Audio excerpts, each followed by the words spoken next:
Well, welcome back. Federal Reserve Chairman Jay Powell testifying in front of the House Financial Services Committee yesterday, addressing raising interest rates. Watch. The point being that the level to which we raise rates is actually a separate question of the speed with which we move. Earlier in the process, speed was very important. It's not very important now. The chairman will be testifying in front of the Senate Banking Committee this morning, and joining me to get ahead of it is Tennessee Senator Bill Hagerty. He's a member of the Senate Banking, Housing, and Urban Affairs Committees, as well as the Foreign Relations and Appropriations Committee. Senator, great to see you. Thanks so much for being here.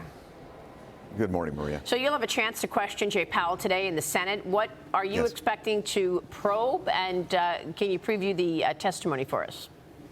Well, I think we all agree that he's been dealt a very tough hand by this administration.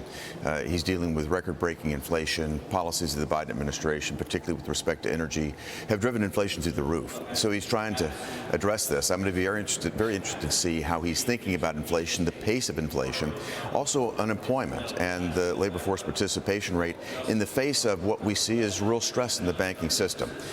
He's got some real challenges here. The comments that he made in the House of Representatives, I'd like to draw that out a little bit more to see how hawkish he really is in terms of rate environment. Again, he talked about the pace not being as important, but what we've seen, Maria, is a pace of rate increases that we've not seen in the past 40 years. Yeah. We've seen the steepest curve ever, and it's put a tremendous amount of stress in the banking system. So I'm going to be focused very much on where his thoughts are there, particularly at the regional bank level, and how he sees this unfolding. Well, Senator, you're leading a group of senators urging the Biden administration to use sanctions and visa bans against Mexican officials to force action against the Mexican cartels. You wrote to Janet Yellen and Anthony Blinken saying that the Mexican president has, quote, clearly made the deliberate choice to pursue a permissive and non-confrontational policy toward the dangerous drug cartels, to turn a blind eye toward pervasive corruption in Mexico. Can you tell us more about that? Indeed. Absolutely. This has been a deep concern. Maria, no one has been better than you in terms of reporting on the crisis at our southern border. But the Mexicans have a role to play here as well. Since Joe Biden is not going to fulfill his own responsibility, we ought to put pressure on AMLO, the president of Mexico, to step up and take control of his own northern border. At this point in time, the Mexican cartels control the northern border of Mexico, and by default, they control our southern border because Joe Biden has given the order for us to step away. The result of that is massive immigration. We've had over 170 different nationalities apprehended at our border since Joe Biden became president. That's a massive national security risk. But the fentanyl crisis is the worst of all. Yeah. We're losing children every day in America. We've got to address it. This administration has not been serious about it.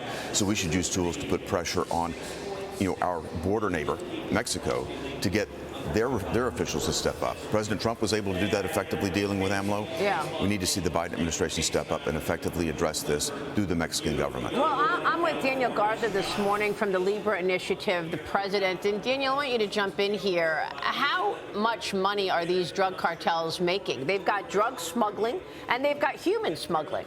Yeah, it's almost a corporate structure that they have all along the border area and in, obviously in many regions within Mexico itself. I'm from McAllen, Texas, and in the city of Reynosa, just across the border, the cartel operate with impunity.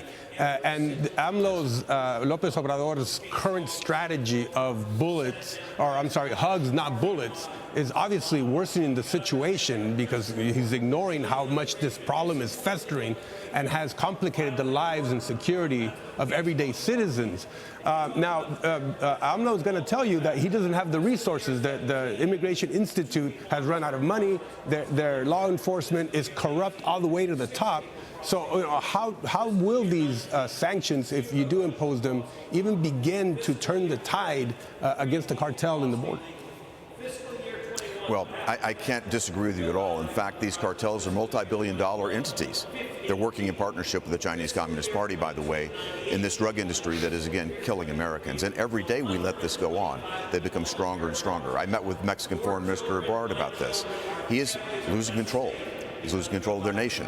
They need to step up. We need to put every bit of pressure and give them the tools to step up and acknowledge the fact that they're under immense pressure from the United States government. Right now, they're getting no pressure from the United States government. So again, I'm looking for every tool possible to try to stop the crisis at our southern border. Putting pressure on the Mexican leadership is one of those tools. We need to be deploying every tool we possibly can. Here's Kaylee McGee-White.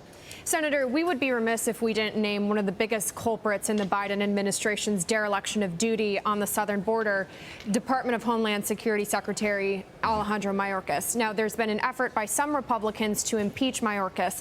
My question for you is, would you and your colleagues in the Senate support such a resolution if it came before you? What we've seen is a complete dereliction of duty by the Biden administration, and specifically with Secretary Mayorkas at the point of the spear. I understand exactly where my colleagues are in the House of Representatives. The difficulty we got here in the Senate is that we don't control the Senate. That's why 2024 is so critically important. That would allow us to exercise clear oversight and take executives like this that are responsible for major agencies and deal with them in an appropriate manner. Alejandro Mayorkas is able to do this with impunity because we don't have the tools. We have a Democrat leadership here in the Senate that will not bring them forward, will not allow us to bring them in and exert proper oversight. So I'm in favor of any tool that will put pressure on this administration to do their job. All right, Senator, we've got so much to talk to you about. We'll have to leave it there for now. Got to get into China next time. Thanks so much for joining us. I look forward to it, Maria. Senator Bill Hagerty joining us in D.C. Stay with us. We'll be right back.